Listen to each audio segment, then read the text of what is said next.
முன்னொரு காலத்துல ஒரு ஊர்ல ஒரு மனிதர் ஒருத்தர் அவருடைய மனைவியோட வாழ்ந்துகிட்டு வந்தாரு. அவருக்கு ஒரு சின்ன வீடு ஒன்று இருந்துச்சு. அந்த வீட்டு பக்கத்திலேயே ஒரு சின்ன நிலம் ஒன்று வச்சிருந்தாரு. அந்த நிலம் அந்த ராஜாவுக்கு சொந்தமானது. அதுல விளைவிக்கிற எல்லா பொருட்களுமே ராஜாவுக்கு போய் சேரும். கொஞ்சம் மட்டும் தான் அவர் எடுத்துக்க முடியும். இதனால என்னாச்சுன்னா அவருக்கு சாப்பாட்டுக்கு ரொம்ப கஷ்டமா போயிடுச்சு. அந்த நிலத்துல இருந்து வர அந்த வருமானம் அவருக்கு பத்தல. எங்கேயுமே நிறைய இடத்துல வேலை தேடி பார்த்தாரு. ஆனா யாருமே அவருக்கு வேலை கொடுக்கல. இப்ப வேற வழியே இல்லாம அந்த ஊர் மக்கள் கிட்ட தினமுமே யாசகம் பெற ஆரம்பிச்சாரு. தினமும் காலையில போவாரு, எல்லார்கிட்டயும் யாசகம் வாங்குவாரு. ஆனா இவருக்குன்னு ஒரு பாலிசி வச்சிருந்தாரு.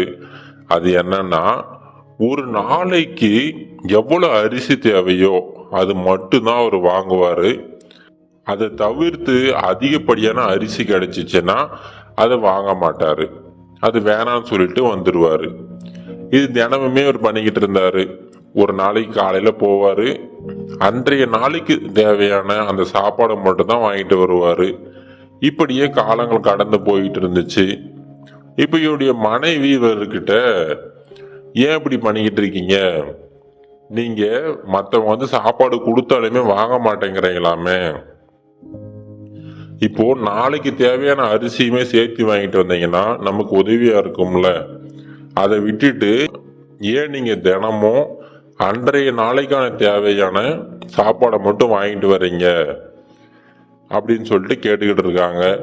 அதுக்கு அந்த மனிதர் சொல்றாரு, அது இல்லம்மா, இப்ப நம்ம கஷ்டப்பட்டு உழைச்சி அந்த பொருட்களை வாங்கினா அதை நம்ம சேர்த்து வச்சு பயன்படுத்தலாம். அதே மற்ற மனிதர்கள் எல்லாம் ஆண்டு முழுவதும் கஷ்டப்படுறாங்க, அவங்களுடைய நிலத்துல வேலை செய்யறாங்க. அப்படி வேலை செஞ்சு அவங்க உற்பத்தி பண்ண அந்த நெல் எல்லாத்தையுமே அந்த வருட கணக்குல சேகரிச்சு அதை பயன்படுத்திக்கிட்டு இருக்காங்க. ஆனா நாம அந்த மாதிரி எந்த ஒரு உழைப்புமே போடல. அதனால நமக்கு அன்றைய நாளைக்கு என்ன தேவையோ அதை மட்டும் தான் நான் வாங்கிட்டு வரேன். நாம இந்த மாதிரி தேக்கி வைக்கணும் அப்படிங்கிற அவசியம் இல்லை. அது எனக்கு பிடிக்கவும் செய்யாது அப்படின்னு சொல்லிட்டு இவர் செய்யற அந்த விஷயத்துக்கு ஒரு ஜஸ்டிபிகேஷனும் கொடுக்கறாரு. இப்படியே காலங்கள் கடந்து போகுது. இப்படியே பல வருடங்கள் போயிடுச்சு. இப்ப அந்த மனிதருக்கு வயது முதிர்வு அதிகமாயிடுச்சு. இந்த வயசுல அவரால் வெளியில போயிட்டு யாசகம் பெற முடியல. இப்ப இந்த சமயம் மறுபடியும் அவருடைய மனைவிக்கு சொல்றாங்க, இங்க பாருங்க, இதுக்குதான் நான் அப்பவே சொன்னேன், நீங்க ஒவ்வொரு முறையும் கொஞ்சம் அரிசி சேர்த்து வாங்கிட்டு வந்திருந்தீங்கன்னா நாம இந்த காலகட்டத்தில் அதை பயன்படுத்தி இருந்திருக்கலாம் அப்படின்னு சொல்லிட்டு மறுபடியும் அவங்களுடைய கருத்தை சொல்றாங்க. ஆனாலுமே இந்த மனிதர் அந்த கருத்துக்களை ஏத்துக்கல. இப்போ 2-3 நாட்களா அவங்க எதுவுமே சாப்பிடல, ரொம்ப பசியோட வாடிக்கிட்டு இருக்காங்க. இப்போ அவருடைய மனைவி சொல்றாங்க, இங்க பாருங்க, இப்படியே போய்கிட்டு இருந்தா நமக்கு சாப்பாடே கிடைக்காது. நீங்க ஒண்ணு பண்ணுங்க, நம்முடைய ராஜாவை போய் சந்திச்சுட்டு வாங்க. இந்த நிலத்துக்கு சொந்தக்காரர் அவரு தான். அவரு போய் சந்திச்சு ஏதாவது உதவி கேளுங்க. அவரு ரொம்ப நல்ல மனிதர், கண்டிப்பா நம்மளுக்கு உதவி செய்வாரு.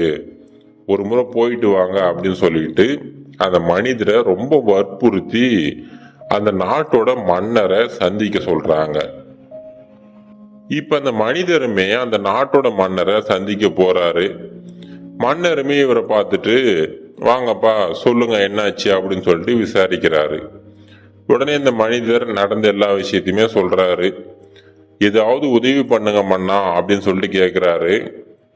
ஆனா இவர் என்ன சொல்றாருன்னா, மன்னா நீங்க என்ன உதவி கொடுத்தாலும் நான் வாங்கிக்கிறேன். ஆனா நீங்க கொடுக்கிற அந்த பொருள் நீங்க கடினமா உழைச்சி அது மூலம் கிடைச்சதா இருக்கணும். நான் எப்பவுமே அந்த மாதிரி இருக்கிற பொருட்களை தான் வாங்குவேன் அப்படின்னு சொல்லிட்டு சொல்றாரு.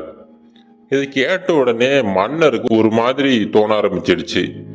ஏன்னா அந்த நாட்டோட மன்னர் இது வரைக்கும் உழைச்சதே கிடையாது. இதுக்கு முன்னாடி இவருடைய முன்னோர்கள் ரொம்ப அதிகமான சொத்துக்களை சேர்த்து வச்சிருக்காங்க. அந்த சொத்துக்களை தான் இவர் இன்னும் அனுபவிச்சுக்கிட்டு இருக்கிறாரு. இப்போ திடீர்னு ஒரு மனிதர் வந்து உங்க உழைப்புனால கிடைச்ச அந்த பொருட்கள் இருந்தா கொடுங்க அப்படின்னு சொல்லிட்டு கேட்கிறாரு. இந்த மன்னருமே யோசிச்சு பார்க்கிறாரு. இது வரைக்கும் ஒரு பொருள் கூட அவருடைய உழைப்புனால உருவாக்கப்படவே இல்லை. இப்ப மன்னரோட முகம் ரொம்ப வாடி போயிடுச்சு. அதை பார்த்த உடனே இந்த மனிதர் மன்னர்கிட்ட மறுபடியும் சொல்றாரு, மன்னா தயவு செஞ்சு நான் தப்பா எடுத்துக்காதீங்க. நான் உங்களை கஷ்டப்படுத்தணும் அப்படிங்கிறதுக்காகலாம் இது சொல்லலை. இது வந்து நான் காலங்காலமா கடைபிடிச்சுக்கிட்டு வர ஒரு கொள்கை தான் இது. எந்த ஒரு பொருளுமே உழைப்பு இல்லாம அது கிடைச்சிச்சுன்னா அது நமக்கு நிலைக்கவே நிலைக்காது. அதே மாதிரி நீங்க கொடுக்கற பொருள் உங்களுடைய உழைப்பு மூலமா கிடைச்சிச்சுன்னா அது காலத்துக்கு எனக்கு பயன் தரும் அப்படிங்கிறது என்னோட நம்பிக்கை. அதனாலதான் கேட்டேன். தயவு செஞ்சு நான் மன்னிச்சிடுங்க, நான் ஏதாவது தவறா சொல்லியிருந்தா அப்படின்னு சொல்லிட்டு அந்த மனிதர் சொல்றாரு. இப்ப மன்னருக்குமே இது நல்ல விஷயமா தான் தோணுது. ஏன்னா இவ்வளோ நாள் யாருமே இவர்கிட்ட இந்த மாதிரி கேட்டதே கிடையாது. உடனே மன்னர் இந்த மனிதர்கிட்ட, சரிப்பா நீங்க ஒன்று பண்ணுங்க, நீங்க போயிட்டு நாளைக்கு சாயங்காலம் வாங்க, நான் கண்டிப்பா என்னுடைய உழைப்புனால கிடைச்ச அந்த பொருட்களை உங்ககிட்ட கொடுக்குறேன் அப்படின்னு சொல்லி அனுப்பி விடுறாரு. அந்த மனிதருமே ரொம்ப மகிழ்ச்சியோட அவர் வீட்டுக்கு போயிட்டாரு. இப்ப மன்னர் யோசிச்சு பாக்குறாரு, எப்படி உழைச்சி நம்ம சம்பாதிக்கிறது அப்படின்னு யோசிச்சு பாக்குறாரு. அதனால ஒண்ணு பண்றாரு, ரொம்ப கிழிஞ்ச ரொம்ப அழுக்கான உடைகளை உடுத்திக்கிறாரு. மாறு வேஷத்துல அந்த கிராமத்துக்கு போறாரு. போயிட்டு அங்க இருக்கிற மக்கள் கிட்ட வேலை கேட்டுக்கிட்டு இருக்காரு. இப்ப முதல்ல ஒரு நகை செய்யற இடத்துக்கு போறாரு. அங்க நிறைய நகைகள்லாம் செஞ்சுக்கிட்டு இருக்காங்க. அவங்க கிட்ட போயிட்டு, ஐயா நான் சாப்பிட்டு ரொம்ப நாள் ஆச்சு, தயவு செஞ்சு எனக்கு ஒரு வேலை கொடுங்க அப்படின்னு சொல்லிட்டு இந்த மன்னர் அந்த நகை கடைக்காரர்கிட்ட கேக்குறாரு. உடனே நகை கடைக்காரர் சொல்றாரு, ஐயா இந்த வேலை ரொம்ப நுட்பமா இருக்கிற வேலை, உங்களுக்கு இதுல ஏதாவது முன் அனுபவம் இருக்கா அப்படின்னு சொல்லிட்டு கேக்குறாரு. அதுக்கு மன்னருமே, இல்லைங்க ஐயா எனக்கு எந்த முன் அனுபவமும் இல்லை அப்படின்னு சொல்லிட்டு சொல்றாரு. உடனே அந்த கடைக்காரர் சொல்றாரு, அப்படிங்களா ஐயா, இந்த வேலைக்கு முன் அனுபவம் இருந்தா மட்டும்தான் சரியா வேலை செய்ய முடியும். ஏன்னா இது ரொம்ப நுட்பமா செய்யக்கூடிய வேலை. தயவு செஞ்சு நான் மன்னிச்சிடுங்க, நீங்க போயிட்டு வேற இடத்துல வேலை தேடுங்க அப்படின்னு சொல்லி அனுப்பி விட்டுறாரு. சரி, மன்னருமே அடுத்து ஒரு ஜவுளி கடைக்கு போறாரு. அந்த துணி கடைக்காரர்கிட்ட போயிட்டு, ஐயா ஏதாவது வேலை இருந்தா கொடுங்க அப்படின்னு சொல்லிட்டு கேக்குறாரு. உடனே அந்த துணி கடைக்காரர் சொல்றாரு, இங்க பாருங்கப்பா, இது வந்து ஜவுளி கடை. இங்க வந்து நிறைய மக்கள் வந்து போவாங்க. அவங்க கிட்ட நல்லபடியா பேசணும். நல்ல பேசி நல்ல பழகினா மட்டும்தான் அவங்க கிட்ட நல்ல வியாபாரம் ஆகும். ஆனா உங்களை பார்த்தா சரியா பேசுற ஆள் மாதிரியே தெரியல. இந்த மாதிரி பேசாத ஆளை நான் வேலைக்கு வச்சுக்கிட்டா கண்டிப்பா வியாபாரமே நடக்காது. அதனால தயவு செஞ்சு நீங்க வேற இடத்துல போய் வேலை தேடுங்க அப்படின்னு சொல்லிட்டு அவருமே அனுப்பி விட்டுறாரு. இப்ப மன்னருக்கு ஒரே சங்கடமா போயிடுச்சு. ஏன்னா இவ்வளோ நாள் ரொம்ப சொகுசான ஒரு வாழ்க்கை வாழ்ந்துகிட்டு இருந்தாரு.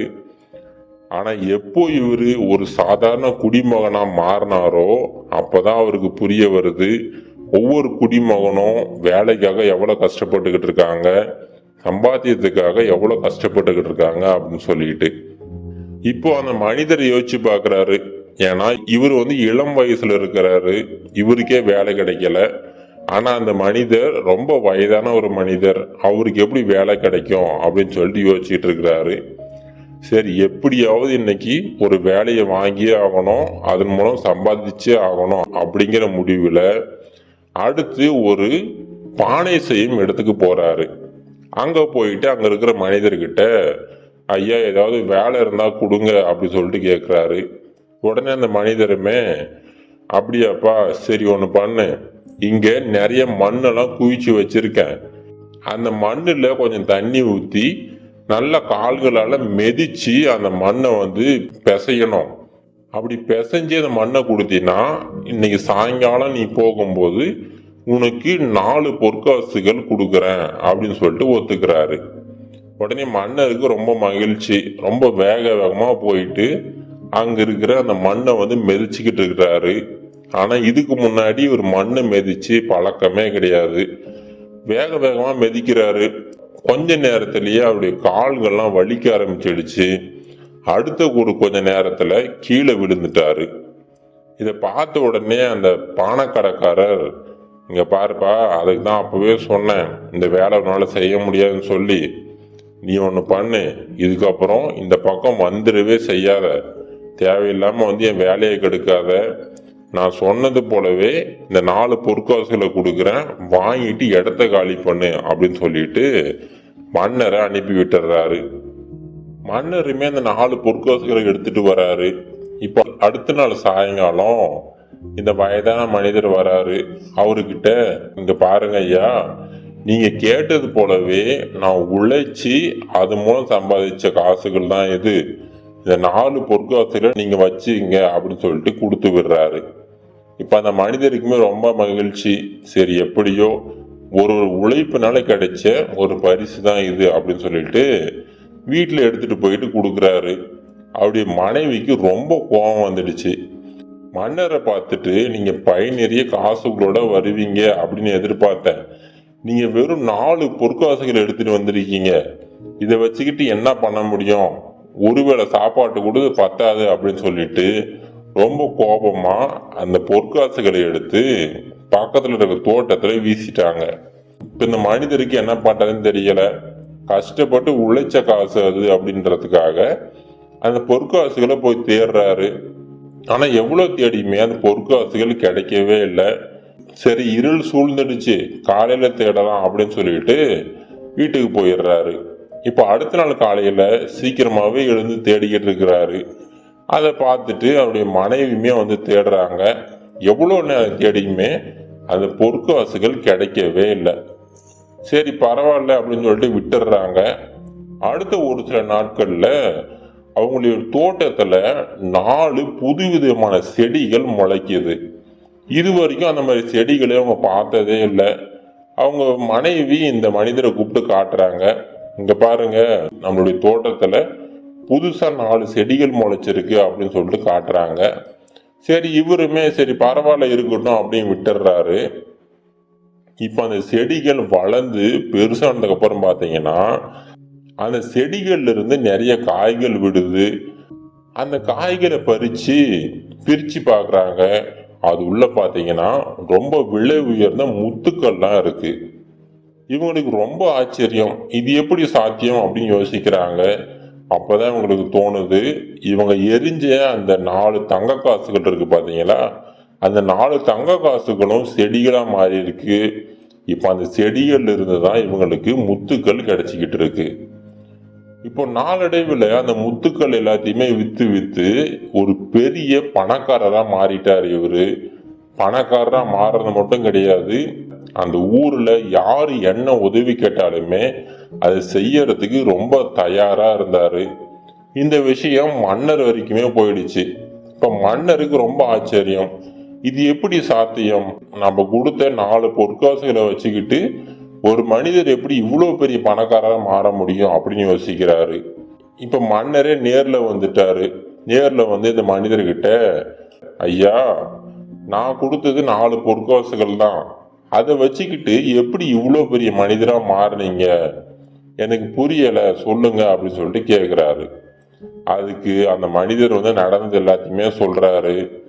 கடைசியா சொல்லி முடிச்சுட்டு, இங்க பாருங்க மன்னா, அன்னைக்கு மட்டும் நீங்க கொடுத்த அந்த பை நிறைய காசுகள் இல்ல வேற ஏதாவது பொருட்கள் நான் வாங்கிட்டு வந்திருந்தேன்னா அந்த பொருட்களை நான் கொஞ்ச நாள் செலவு பண்ணியிருப்பேன், அதுக்கப்புறம் மறுபடியும் நான் பழைய நிலைமைக்கு போயிருப்பேன்.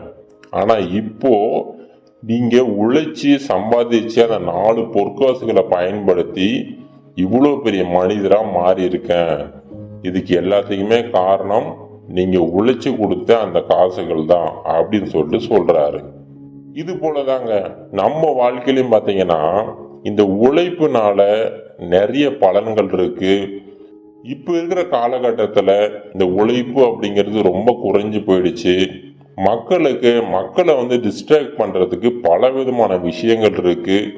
ஆனா உண்மையிலேயே இந்த விஷயங்கள் எல்லாத்தையுமே தாண்டி எந்த ஒரு மனிதர் ரொம்ப கடினமாக ரொம்ப ஸ்மார்ட்டாக உழைக்க ஆரம்பிக்கிறாரோ அந்த மனிதரோட வெற்றியை யாராலுமே தடுக்க முடியாது. இது கரேஜ் டு ஆக்ட் மோட்டிவேஷன் கதைகள்.